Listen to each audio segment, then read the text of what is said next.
बिहार के शेर सबको करेंगे ढेर। बताओ ढेर करोगे कि नहीं करोगे? और हम तो कहते हैं गूगल करके देख लो ओसामा का नाम क्या है हिंदी में, उसका दूसरा मतलब क्या है अपने आप पता लग जाएगा, वही निकलेगा जो अभी मैंने मन से कहा है। और सच्चाई तो ये है कि अगर बंदरों की टोली में उन्हें बैठा दिया जाए तो शायद हम और आप भी नहीं पहचान पाएंगे उन्हें। सपा बिहार में एक भी सीट पर चुनाव नहीं लड़ रही है, फिर भी अखिलेश का समर्थन महागठबंधन के लिए वरदान साबित हो रहा है। उनकी रैलियों की डिमांड इतनी है कि प्रत्येक उम्मीदवार अपनी सीट पर अखिलेश की सभा जरूर कराना चाहता है। 2024 के लोकसभा चुनाव में अखिलेश के नेतृत्व ने सपा को देश की तीसरी सबसे बड़ी पार्टी का दर्जा दिलाया था और आज बिहार में भी वही जादू चल रहा है। दूसरी ओर योगी आदित्यनाथ की बुलडोजर वाली छवि अब उन पर ही बोझ बन गई है। 2024 में यूपी में मिली करारी हार के बाद उनकी बौखलाहट साफ नजर आ रही है। क्या बिहार के नतीजे यूपी के 2027 के चुनाव का रोड मैप तैयार कर देंगे? नमस्कार, मैं हूं रवि रोनू, आप देख रहे हैं न्यूज सर्कल। बिहार और उत्तर प्रदेश की 86 विधानसभा सीटें आपस में इतनी गुथी हुई है कि यहाँ का एक छींक वहां की सियासत को जुकाम दे देता है।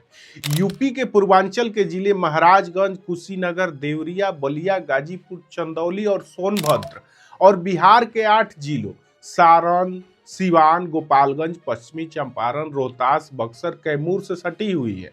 यहाँ की बोली भोजपुरी है, रहन सहन एक जैसा है और जातीय समीकरण भी मिलता जुलता है, जिसमें यादव, कुशवाहा, मुस्लिम, दलित और ओबीसी वोटरों का मेला है। बिहार के पहले चरण की 121 सीटों में यूपी से सटी सभी सीमावर्ती विधानसभाएं शामिल है, जो सियासत का सबसे बड़ा हॉट स्पॉट है। एनडीए की ओर से यूपी के डिप्टी सीएम केशव प्रसाद मौर्य को चुनावी मैनेजमेंट संभालने का मौका मिला है, जबकि योगी आदित्यनाथ स्टार प्रचारक के रूप में रैलियों का दौरा चला रहे हैं। भाजपा के 4 दर्जन से ज्यादा नेता बिहार में उतर चुके हैं, लेकिन उनकी मेहनत फलते फूलते नजर नहीं आ रही है। योगी की रैलियां पुरानी नारों को एक रहोगे तो सेफ रहोगे, बटोगे तो कटोगे, इसी पर टिकी है, जो अब जनता को पुरानी लग रही है। 2024 की हार ने साबित कर दिया है कि बुलडोजर की धमकी से वोटर डरते नहीं बल्कि नाराज होते हैं।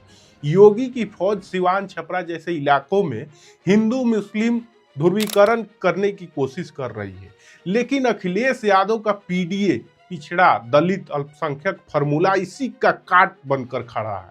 अखिलेश की एंट्री ने महागठबंधन को नई ऊर्जा दी है। बीते रविवार को छपरा में खेसारी लाल यादव के समर्थन में उनकी पहली रैली हुई, जहां उन्होंने नारा दिया, अवध में हराया था, मगध में भी हराएंगे। यह नारा सिर्फ बिहार के लिए नहीं बल्कि यूपी के पूर्वांचल के वोटरों के लिए संदेश है। अखिलेश ने कहा, भाजपा इस्तेमाल करने वाली पार्टी है, वे नीतीश बाबू को इस्तेमाल कर रही है, फिर बर्बाद कर देगी। उनकी हर रैली में पीडीए के पोस्टर लगे रहते हैं, जो दलित, ओबीसी, अल्पसंख्यक एकजुटता का प्रतीक है। सपा के सांसद अफजाल अंसारी मल्लाह और मुस्लिम बहुल इलाकों में प्रचार संभाल रहे हैं, जबकि विधायक ओम प्रकाश सिंह राजपूत सीमावर्ती सीटों पर गठबंधन को मजबूत कर रहे हैं। अखिलेश का करिश्मा ऐसा है कि बिहार के युवा नेता तेजस्वी यादव भी उनकी तारीफ करते नहीं थकते। बिहार का चुनावी मैदान अब नेताओं के बीच व्यक्तिगत हमलों का अखाड़ा बन गया है। अखिलेश यादव की एंट्री होते ही एनडीए खेमा बौखला गया है। योगी आदित्यनाथ ने सिवान में शहाबुद्दीन के बेटे ओसामा साहब पर निशाना साधा, जैसे नाम वैसा काम। जवाब में अखिलेश ने तंज कसा, ओसामा का मतलब शेर होता है, क्या नाम बदलने के बाहिर योगी अब शेर सिंह कह देंगे? यह बयान सोशल मीडिया पर वायरल हो गया। बिहार के शेर सबको करेंगे ढेर। बताओ ढेर करोगे कि नहीं करोगे? और हम तो कहते हैं गूगल करके देख लो ओसामा का नाम क्या है हिंदी में, उसका दूसरा मतलब क्या है अपने आप पता लग जाएगा, वही निकलेगा जो अभी मैंने मन से कहा है। केशव प्रसाद मौर्य ने कविता के रूप में पलटवार किया और लिखा, यूपी की पार्टी बिहार में प्रचार, न उम्मीदवार न जमीन पर फिर भी अहंकार, जंगल राज वालों से रिश्तेदारी, ऐसी है इनकी यारी, सीट 0 बनने चले हैं हीरो, बेगानी शादी में अब्दुल्ला दीवाना। अखिलेश ने केशव प्रसाद मौर्य के ट्वीट करके ही जवाब दिया और लिखा, बिहार में बदलाव की बयार है, नौकरी आने वाली है, भाजपा अब जाने वाली है, महागठबंधन जीतेगा। एक ट्वीट में उन्होंने लिखा, जो आईना देखकर आते हैं उन्हें हर तरफ बंदर नजर आते हैं, बंदर की टोली में बैठो तो अलग नजर नहीं आते। दरअसल इससे पहले यूपी के सीएम योगी ने दरभंगा में महागठबंधन पर तंज कसते हुए कहा था, गांधी जी के 3 बंदरों के बारे में आपने सुना होगा, आज इंडिया गठबंधन के 3 बंदर आ गए हैं, पप्पू, टप्पू और अप्पू। पप्पू सच नहीं बोल सकता, टप्पू सच नहीं देख सकता, अप्पू सच सुन नहीं सकता। यह बयान बिना नाम लिए राहुल गांधी, अखिलेश यादव और तेजस्वी यादव पर था। लेकिन आज इंडी गठबंधन के 3 और बंदर आ गए। ये 3 बंदर पप्पू, टप्पू और अप्पू के नाम पर, पप्पू, टप्पू और अप्पू के नाम पर। पप्पू सच बोल नहीं सकता, अच्छा बोल नहीं सकता, टप्पू अच्छा देख नहीं सकता और अप्पू सच सुन नहीं सकता। अखिलेश ने इस बयान पर फौरन पलटवार किया और लिखा, खुद में रंगी लोभी ढोंगी की तिकड़ी है, बिहार को भटका नहीं सकेंगे, जिसने प्रदेश बदला, देश बदला, नाम बदला, अब वे बदल दिए जाएंगे। एक रैली में अखिलेश यादव ने योगी के भगवा वस्त्र पर भी चुटकी ली। रघुनाथपुर में अखिलेश यादव ने कहा, सुनने में आया है कि सिवान में एक रंगा आया था जिसे बहुरंगी पसंद नहीं है, वो एक रंग में ही रहते हैं, उन्हें पूरा देश नहीं दिखता। सुनने में आया है कि एक पड़ोसी आए थे, कोई पड़ोसी, एक रंगा पड़ोसी, एक रंगा है वो कभी बहुरंगी लोगों को स्वीकार नहीं कर सकते हैं।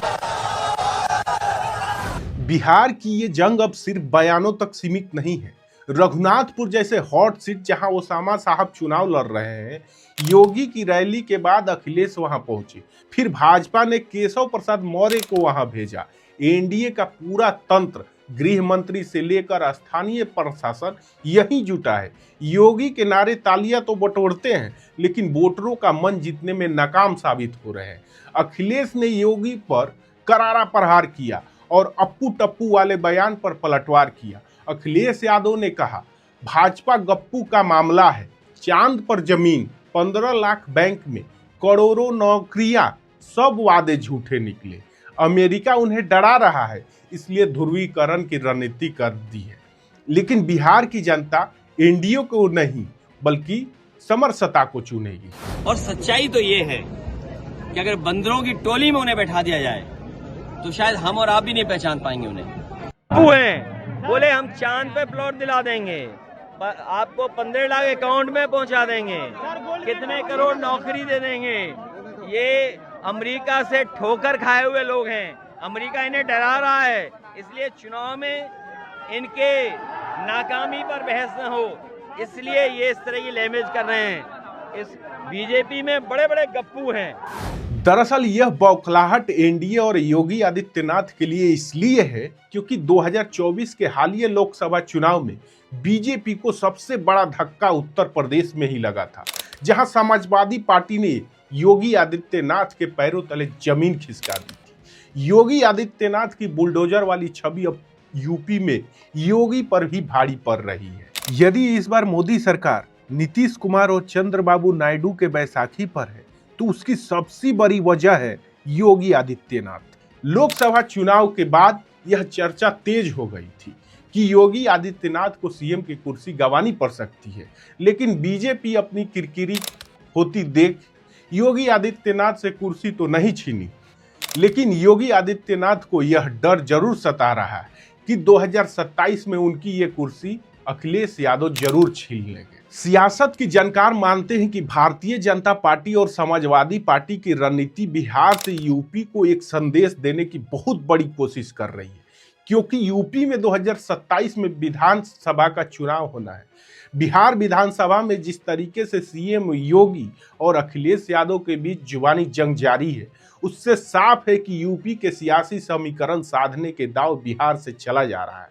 इसलिए बिहार की जनता से ज्यादा यूपी में बिहार चुनाव के नतीजे का इंतजार है। बिहार में बगहा से सासाराम तक काफी सीटें हैं जो सीमावर्ती उत्तर प्रदेश के जिलों से लगते हैं। सियासी जानकारों का कहना है कि बिहार चुनाव का परिणाम पूर्वांचल पर ही अपनी छाप छोड़ेगा। इतना ही नहीं, बिहार के चुनाव से उत्तर प्रदेश के भविष्य में होने वाले अन्य राज्यों के परिणाम पर भी असर पड़ना तय है। बिहार में अभी जैसे तेजस्वी की लहर है, उससे यह साफ है कि यह लहर न सिर्फ बिहार एनडीए को नुकसान पहुंचा रही है, बल्कि उत्तर प्रदेश में योगी आदित्यनाथ को भी सकते में डाल दिया है। यही लहर यदि 2027 में अखिलेश यादव के लिए बरकरार रहा तो योगी की ये कुर्सी इस बार कोई नहीं बचा सकता। अब सबकी निगाहें 14 नवंबर पर है, जब बिहार की जनता तेजस्वी यादव को भारी बहुमत से अपना मुख्यमंत्री बनाएगी। उसके बाद उत्तर प्रदेश की सत्ता में भूचाल आ जाएगा। पूर्वांचल के 86 सीटों पर सपा की लहर चलेगी और 2027 में अखिलेश यादव लखनऊ की सत्ता पर कब्जा जमाएंगे। योगी की फिसलन अब रुकने वाली नहीं है। उनकी बुलडोजर की राजनीति अब जनता के गुस्से की शिकार हो गई है। बहरहाल इन खबरों पर आपकी राय क्या है, हमें कमेंट में जरूर बताएं। धन्यवाद।